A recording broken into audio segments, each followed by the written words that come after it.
থেকে 100 টাকা জমা রেখেছে, তাহলে আসল হচ্ছে 100 টাকা জমা রেখেছে, যে 2 বছর পরে, 2 বছর সময়, 2 বছর পর সমূল চক্রবৃদ্ধি পেয়েছে 121 টাকা, মানে লাস্টে অ্যামাউন্ট হয়েছে ওর 121 টাকা।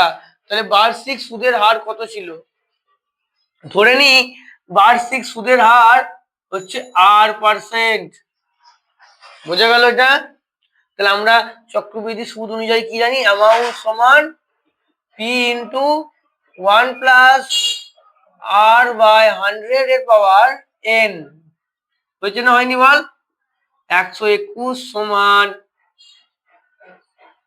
100 ইন্টু 1 প্লাস R বাই 100 তার পাওয়ার 2।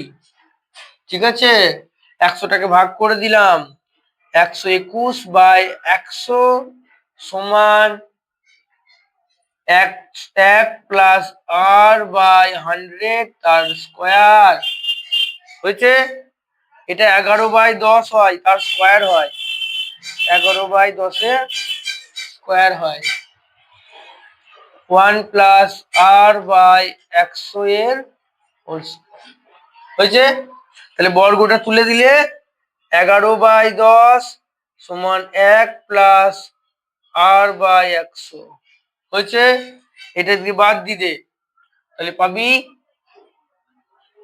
R বাই 100 সমান 11/10 মাইনাস 1, মানে 11/100 সমান 1/10। হয়েছে? এটা কেটে দিলাম, 10টা উপরে যাক, আর সমান 10।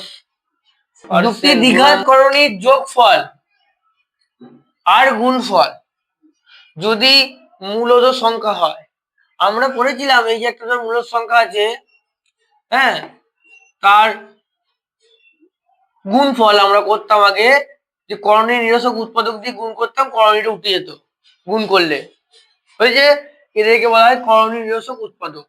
এবার যদি এইটাই যদি আবার যোগ করেও করণীটা উঠে যায়, দেখ করণীটা যোগ করে উঠে গেল, তাহলে যোগ ফলক করণী মানে মূলদ সংখ্যা, 2 প্লাস 2 4 হয়, এটাও 4 মাইনাস 3 1 হয়, তাহলে এখানেও মূলদ সংখ্যা বেরোচ্ছে গুণ করেও, এখানেও যোগ করে মূলদ সংখ্যা বেরোচ্ছে, তাহলে এদেরকে বলা হয় অনুবন্ধী করণী। অনুবন্ধী করণী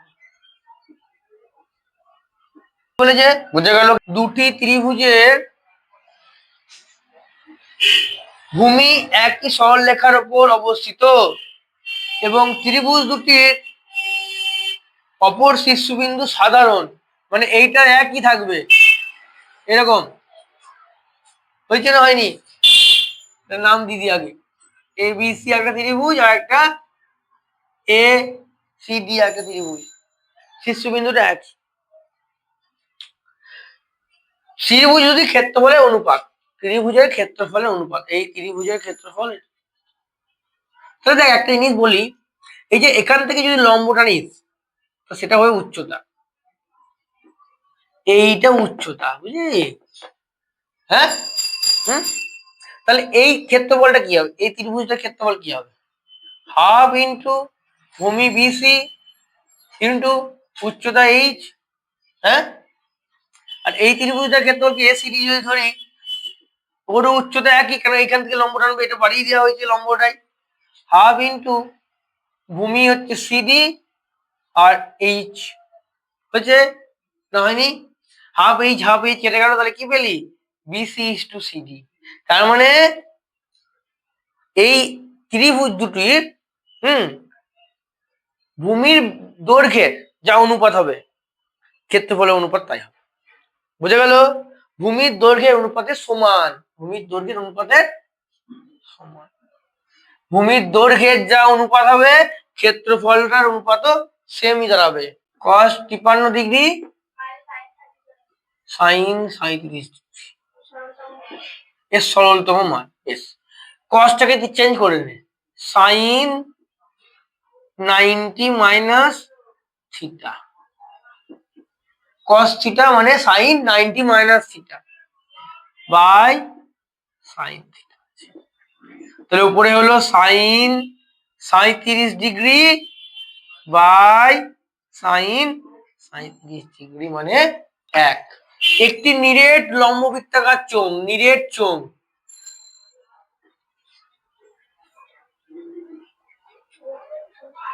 নিরেট চোঙ মানে এরকম, দেখি দেখা, এইটা ঘেরা আছে, এটাও ঘেরা আছে, মানে বন্ধ করা আছে মুখগুলো। এটা কোটোর উপরে মুখ বন্ধ, নিচের মুখ বন্ধ, তাহলে এই দুটো তল, হ্যাঁ, আর এই একটা তল, কটা তল পেলি? 3টে তল। এই একটা সমতল, এটা সমতল, এটা বক্রতল, আর এটা সমতল। হয়েছে কি হয়নি? কটা তল পেলি? 3টে তল। বলেছে x1 x2 তারপরে কি রে? x3 x100 নাকি? এদের কি বলেছে? এদের উর্ধ্বক্রমে পরপর সাজানো আছে, 1 2 3 এমনি করে পরপর করে সাজানো আছে। তাহলে বলছে মধ্যমা হবে। দেখ মোট কটা সংখ্যা আছে? 100টা। n সমান 100 সংখ্যা আছে। তাহলে এটা জোড় না বিজোড়? জোড় সংখ্যা। তাহলে মধ্যমা হবে n/2 তম ও n/2 প্লাস 1 তম পদের গড়। অসুবিধা থাকলে বলিস, নাই তো? তাহলে n/2 মানে 100/2 মানে 50তম ও 51তম পদের গড় হয়েছে। তাহলে 50তম পদ কি? x50, হ্যাঁ, 51তম পদ কি? x51, আর গড় 2 দিয়ে ভাগ করে দে। কোশ্চেন বলি যে বার্ষিক 10% হারে, তাহলে আর সমান 10% বলে দিয়েছে, 100 টাকার মানে পি সমান 100 টাকা বলে দিয়েছে, হয়েছে। 1 বছরের মানে সময় 1 বছর বলে দিয়েছে, হয়েছে। সরল সুদ ও চক্রবৃদ্ধি সুদের পার্থক্য হবে 1 টাকা। আগের দিন একই কোশ্চেন, প্রতিদিনই একই কোশ্চেন আসছে যে 100 টাকা আছে, এক ফার্স্ট ইয়ার আর সেকেন্ড ইয়ার নিয়ে নিলাম, 10% সুদ, হ্যাঁ, তাহলে সরল সুদ, এটা ধর চক্রবৃদ্ধি সুদ, 100 টাকা 10% হারে প্রথম বছরে 10 টাকা সুদ, হ্যাঁ, দ্বিতীয় বছরে প্রতিবার 10 পাবে। কিন্তু কম্পাউন্ড ইন্টারেস্ট বা চক্রবৃদ্ধি সুদে প্রথম বছরে 10ই পাবে, তারপরের বছরে টোটাল অ্যাড হয়ে 110 টাকা হবে ওর, তার জন্য 11 টাকা পাবে। কিন্তু তোকে ছেড়েছে ক বছরের? 1 বছরের। তাহলে 1 বছরের দুজনেরই সুদের মান সমান, তাহলে কোনো পার্থক্য নাই। তাহলে এটা কি হবে? এবি কি বলতো? AB AB is to C square, BC is to A square, CA is to B square. এদের যৌগিক অনুপাত। যৌগিক অনুপাত হয় পূর্ব পদগুলোকে গুণ করতে হবে আর উত্তর পদগুলো গুণ করবে, যা অনুপাত হবে সেটা। পূর্ব পদ গুণ কর, AB into BC into CA, হ্যাঁ, আর ওই অনুপাতটা হচ্ছে C square into A square into B square. তাহলে এ এ গুণ করে এ স্কোয়ার, বি বি গুণ করে বি স্কোয়ার, সি সি গুণ করে সি স্কোয়ার, এখানেও তাই, A square B square C square. তাহলে অনুপাত কত পেলি? 1:1। অপশনে তাই ছিল, তাহলে সত্য। হ্যাঁ, একটি মাত্র বৃত্তাকার অসমরেখ হলে যদি 3টের উপর দিয়ে যেতে হয়, তাহলে একটাই বৃত্ত হবে, আবার কি করে বৃত্ত হবি তুই? হ্যাঁ, তাহলে এটা সত্য। একটা প্রমাণ আছে দেখবি এখানে, যে 3টি অসমরেখ বিন্দু দিয়ে একটাই মাত্র বৃত্ত অঙ্কন করা যায়। সাইন কত রে? 30 degree plus sign 60 degree greater than এই সাইন 90 প্রমাণ করতে বলে, মানে বলেছে যেটা ঠিক না ভুল বের করতে হবে। দেখ সাইন 30 মান বের করি আগে, হাফ, সাইন 60 কত রে? √3/2। আগে এটা দেখি কত হয়। এটা হয়ে গেল লসাগু 2, 1 প্লাস হচ্ছে কি হয়নি? কোনো সমস্যা আছে? তাহলে √3 এর মান কত? 1.732।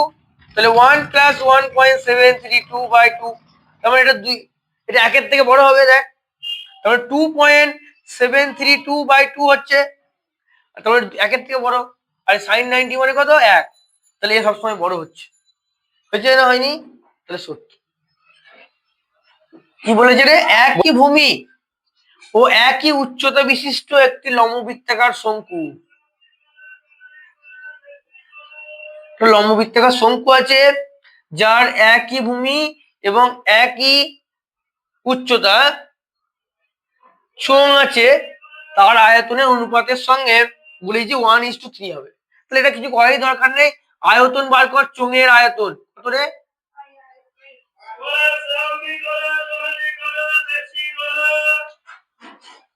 পাই r²h। আর একটা কি দিয়েছিল? শঙ্কু। শঙ্কুর আয়তন কি?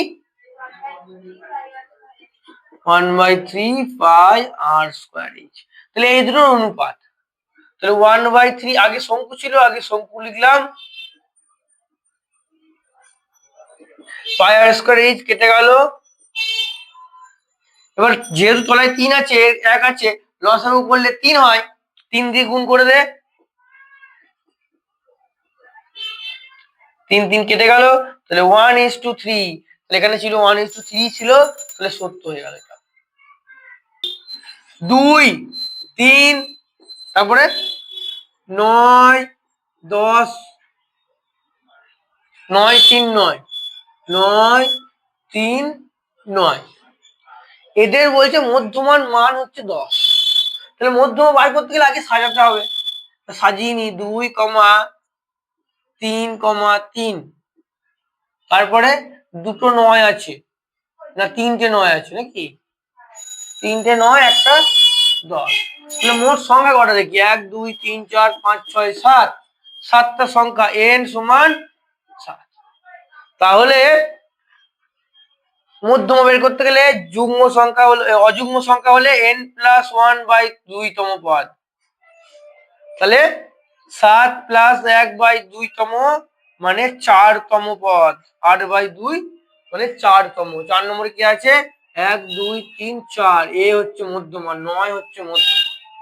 কিন্তু ওখানে স্টেটমেন্টে দিয়েছিল 10 মধ্যমা, তাহলে এটা মিথ্যা।